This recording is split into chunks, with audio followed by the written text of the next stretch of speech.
Right, we kickstart this Friday edition of the SportsMax Zone with football. Jamaica's football-loving fans packed the National Stadium to capacity on a Thursday night to witness a piece of history as global football icon Lionel Messi and his Inter Miami team faced Cavalier in CONCACAF Champions Cup second leg action in Kingston. Cavalier went into the match, of course, needing to overturn a 2-0, the first leg deficit, but a 37th minute penalty from Luis Suarez put the Jamaican side further on the back foot. Well, the man of the moment, Lionel Messi, he came off the bench early in the second half and put the match and the tie out of Cavalier's reach with Inter Miami's second of the night. Now, the visitors took the 4-0 on aggregate and will now face LAFC in the quarterfinals. Well, Lance, I was at the National Stadium, as I said at the top of the show. And, you know, I think it's fitting that we start by talking about the quality of the performances, or would you rather we talk about the chaos that took place outside? Because we're going to have to discuss all of that. Yeah, well, the chaos came before the pleasure, I guess. So you want to start from there? Yeah, because it was very untidy outside of the National Stadium with fans trying to get in. Of course, even from a transportation standpoint, approaching the stadium from many angles, bumper to bumper traffic. So very, very miserable time for spectators to get to the venue itself. And then deep into the second half, there were hundreds of people still outside the National Stadium, unable to get in, and a lot of these people had tickets, legitimate tickets to get in. So there was a downside to the historic and you know effervescence that a lot of people felt last night. One of the things I've realized is where there's an opportunity to cut a corner, Lance, people are going to take that opportunity, right? Is it right? Is it wrong? Well, they're going to have to work that out within themselves. But last night was the perfect example. I mean, I go to matches, I've covered events, I've been at a lot of events before. But I think sometimes when you are in the chaos, it really makes you stop and think about what really goes through these people's mind. Like, you're coming to the National Stadium without a ticket. You're expecting to get into the stadium. There are officials there to ensure that there is proper law and order. You decide to get into a quarrel with the officials, knowing that you don't have a ticket. You decide to even get physical with the officials, not worrying about who else is in queue, would have bought their tickets, waiting to get inside, kids and everything. But you pick a fight with the officials, and then, you know, they have to push back, and then others in the line are affected. And I mean, I didn't see this, but I saw footage of this, people jumping the walls to get into the National Stadium. And it really, I think for me, like, it goes back to a deeper issue when I think about it, like what type of society that we live in. But when there are events of this magnitude, you know, those, well, granted the permission to do so, would try their very best to put things in order. And don't get me wrong, there was a heavy police presence yesterday. And of course, I commend the team for that, because there was no moment that you felt somebody could run out and grab Messi or anything. Very protective.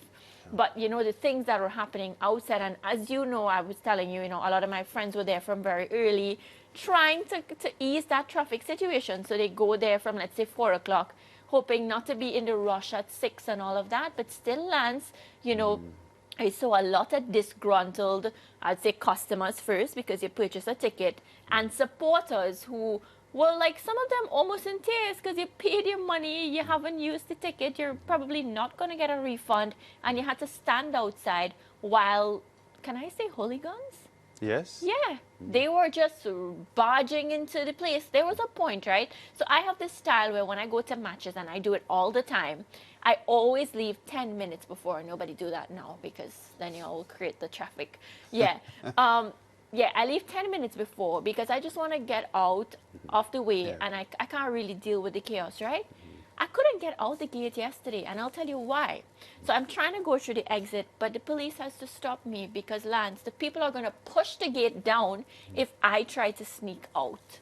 These are people 10 minutes before the end of the game still trying to get in. Yeah, still trying to get in. And God knows what they wanted to do too, because, as I said, you're going to run in on the field. You have to wonder at this point in time. And again, some of the customers are angry, and my heart goes out to them. But these are not the only people standing at the gate trying to barge in. There are other people that are angry without a ticket, still trying to get the opportunity So to come in. you could have verified that there were people without tickets trying to get in from where you were. Quarreling, yeah. And the thing is, I mean, the journalist in me always comes out. So I'm there as a regular spectator, but then you see things happening and you're just like, now you want to know, you want to understand why, and it's just a part of what we do. But there were people doing that, and a lot of, outside selling tickets and all of that too. Yeah, I guess it would have been a lesson because it was predictable that the National Stadium would have been bursting at the seams last night because Lionel Messi was on show.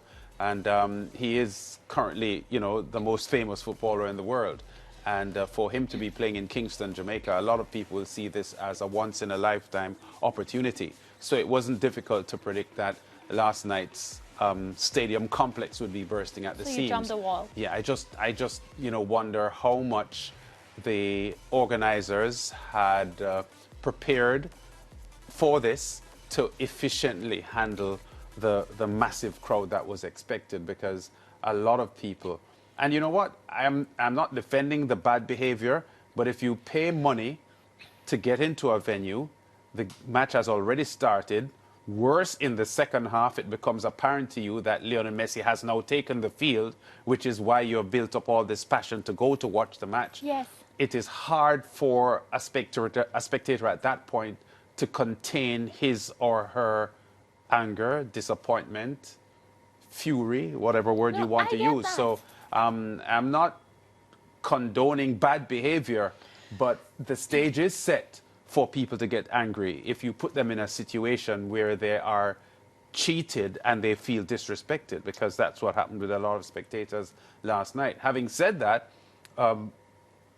having gone inside the National Stadium and being a part of the historic moment, everything at that point was magical. Thrilling and magical for the fans. Yes, for sure. And let me tell you what I liked about this match in particular, and I have not experienced much of that, and this is what I'm talking about.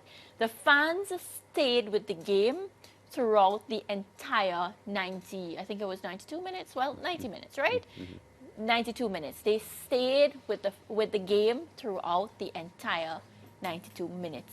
You know, sometimes a match can get boring and you see people like getting up, some people even leaving before and all of that. I think that is the perfect description of how intrigued everybody was. First of all, when Mr. Messi is coming out, the fans are like standing and clapping. I was sitting behind some kids, right? Some young girls, could probably be maybe 10, 9 for the most. And they're in their Messi gear and everything, and they're shouting Messi. They're talking about, they know everything about Messi. They know about his wife. They know he has a son. They know the son's name. They're all chatting about it, and they're so excited. And my heart felt good. I'm like, this is before the game started, and the players are coming onto the field. Yes, Messi had walked out, and they're like, Messi, where did Messi go? You see when he started to warm up, Lance? Well, everybody overjoyed, kid in a candy store, and I'm talking about adults too. I mean, Messi is a legend, of course he is, and everybody is just excited. They're so happy, and I mean, it was a good vibration inside. I just wish that the process was a lot better. And I mean, I got there at 6:45, so imagine what took place before that. Yeah, talk to us about the 52nd minute when Messi came off the bench and took the field, because fans had gone to the stadium hoping that they would see Messi play, but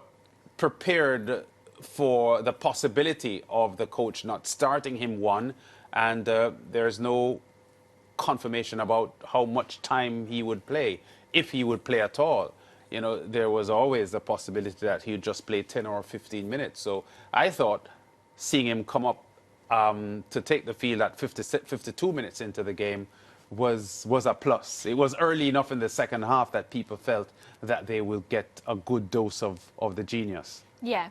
So I'll start by saying I think my respect for Lionel Messi has increased after that, and I'll tell you why.